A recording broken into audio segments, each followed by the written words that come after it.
જય શ્રી કૃષ્ણ મિત્રો, તમને થશે કે આ વળી શું છે? આજે આપણે પડવાળી પૂરી બનાવીએ છીએ, પણ એકદમ અલગ મસાલા સાથે. એની માટે મેં અહીંયા આગળ મેદો લીધો છે, 1 કપ મેદો લીધો છે અને અડધો કપ ઘઉંનો લોટ લીધો છે.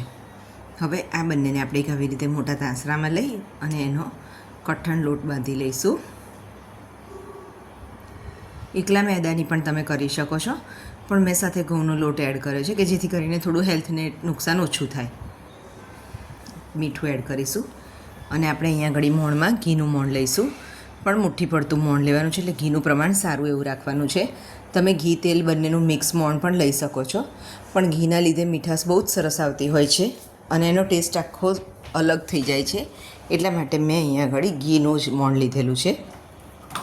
હવે જો આ રીતે 1 ચમચી જેટલું આપણે જીરું લેવાનું છે અને જીરાને અધકચરું આ રીતે પીસી લેવાનું છે.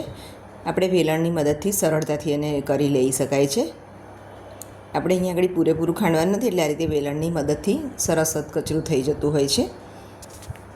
અધકચરું પીસાઈ જાય એટલે આપણે એને આ જે લોટ આપણે મોણવાળો તૈયાર કર્યો તો એમાં ઉમેરી લઈશું. આમાં અહીંયા આગળ આપણે પૂરી 2 રીતે બનાવીશું. એક જે સ્ક્વેર શેપમાં કટ કરીશું અને એની માટેનો મસાલો પણ એકદમ સરસ અલગથી આપણે પ્રિપેર કરીશું, અને બીજી છે આપણી રેગ્યુલર ચા સાથે ખવાય એવી પડવાળી પૂરી જ હશે. તો બંને આપણે અહીંયા આગળ બનાવીએ છીએ. જો આ રીતે મુઠ્ઠી પડતું મોણ થઈ ગયું છે ને, હવે આપણે અહીંયા આગળ પાણી લીધું છે અને ધીરે ધીરે પાણી ઉમેરીને એકદમ કઠણ લોટ બાંધી લેવાનો છે એનો. જો આ રીતે સરસ કઠણ લોટ બંધાઈ ગયો છે, તમે જોઈ શકો છો. હવે આને આપણે લગભગ 15 મિનિટ માટે રેસ્ટ આપી દઈશું. ત્યાં સુધી આપણે જે મેં કહ્યું કે સ્ક્વેર શેપના બનાવીશું એની માટેનો મસાલો પ્રિપેર કરી લઈએ. તો જો અહીંયા આગળ મારી પાસે ડ્રાય ફુદીનાના પાન હતા એ મેં લીધેલા છે. એને થોડા થોડા શેકી લેવાના છે. શિયાળામાં જ્યારે ફુદીનો સસ્તો મળે તો હોય ત્યારે આપણે આ રીતે એને સ્ટોર કરી રાખીએ તો પાછળથી આવી રીતે કંઈ પણ બનાવવું હોય તો એમાં બહુ જ કામ લાગે છે. થોડાક મેં અહીંયા આગળ કસૂરી મેથીના પાન લીધેલા છે, એ પણ મેં ઘરે જ ડ્રાય કરીને રાખ્યા હતા. એને પણ આપણે હલકા હલકા જોડે જોડે શેકી લેવાના છે. ત્યારબાદ ચીલી ફ્લેક્સ ઉમેર્યા છે. તમે તીખાશ જે પ્રમાણે જોઈતું એ પ્રમાણે ઉમેરી શકો છો. મેં થોડાક જ ઉમેર્યા છે ચીલી ફ્લેક્સ. આ બધું સરસ શેકી લેવાનું છે. ત્યારબાદ એને પીસી લેવાનું છે. આ રીતે આમાં પીસી લેવાનું છે અને પછી એને જો સરસ ચાળણીથી મેં ચાળી લીધું છે ગળણીની મદદથી. તો ચડાઈને સરસ આપણું પ્રિપેર થઈ ગયો છે મસાલો. તો હવે ચાલો એમાંથી આપણે વણી લઈએ લોટમાંથી. આપણો લોટ પણ સેટ થઈ ગયો છે, 15 મિનિટ થઈ ગઈ છે. તો એને થોડો આવી રીતે હાથથી મસળી અને એના મોટા લુવા કરી અને આપણે એને વણી લઈશું. ચા સાથે આ જ્યારે મસાલાવાળું ફુદીનાને એના ટેસ્ટવાળો નાસ્તો મળી જાય છે તો ખરેખર બહુ જ સરસ લાગતો હોય છે. તમે પણ મિત્રો તમારા ઘરે ચોક્કસથી આ રેસીપી ટ્રાય કરજો.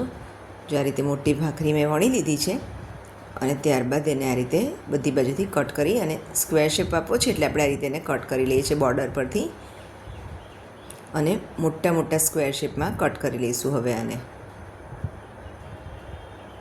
તમે આમાં ગમે તે મનગમતો શેપ આપી શકો છો. મેં અહીં આગળ આ રીતે મોટા મોટા જ શેપ લીધા છે.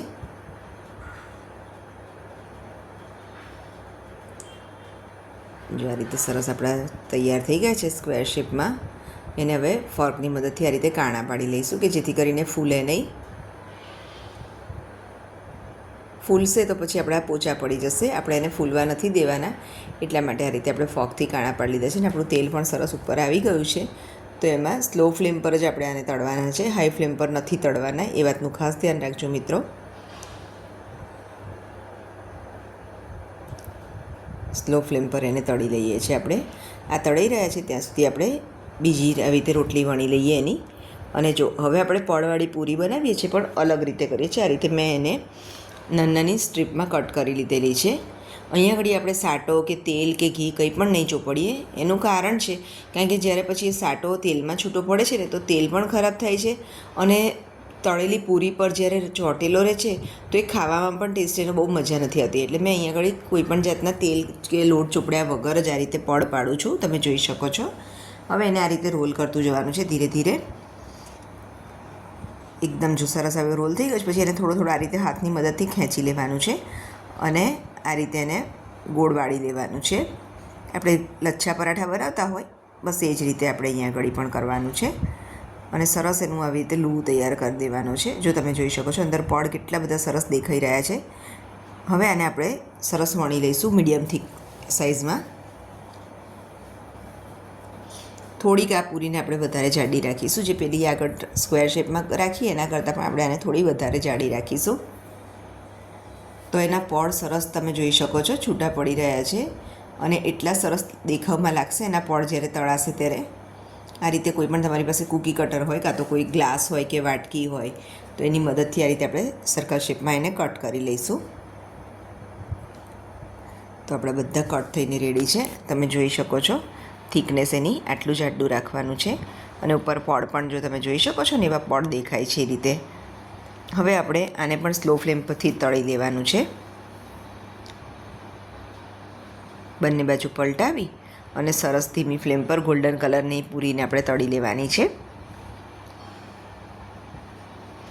જો તમે જોઈ શકો છો ને એકદમ સરસ ગોલ્ડન કલરમાં તળાઈને તૈયાર છે. અને પડ પણ જો તમે જોઈ શકો છો ઉપર દેખાઈ રહ્યા છે.